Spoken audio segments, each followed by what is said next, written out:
My name is Katie Hoyt. I'm a Tlingit tribal member and a chemical engineer.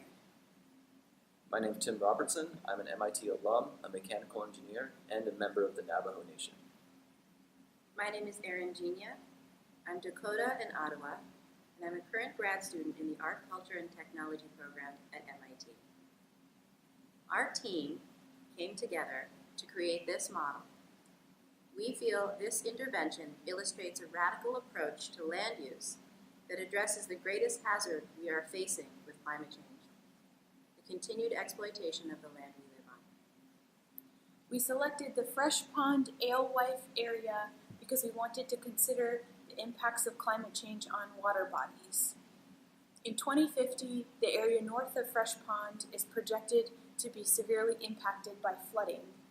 We reviewed historic maps and observed that the area north of Fresh Pond was originally covered by wetland prior to development.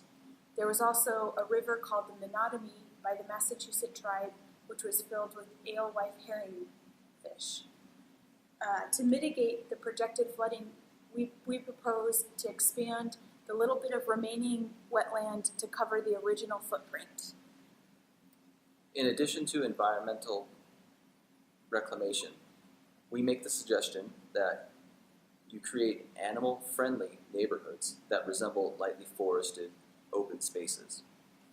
Beyond this, we make other recommendations, including the addition of animal-safe passages through key infrastructure zones, and the adoption of ordinances that would eliminate pollution in the local neighborhoods.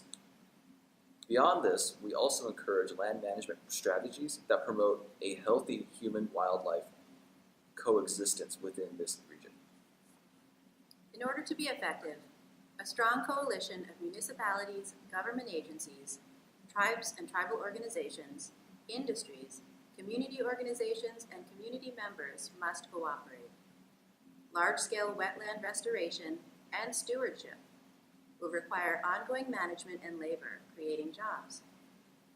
Critical infrastructure, such as transportation zones and utilities, must take pollution prevention measures. As our team looks ahead to future generations, we believe it's essential to implement Indigenous epistemologies in all aspects of life.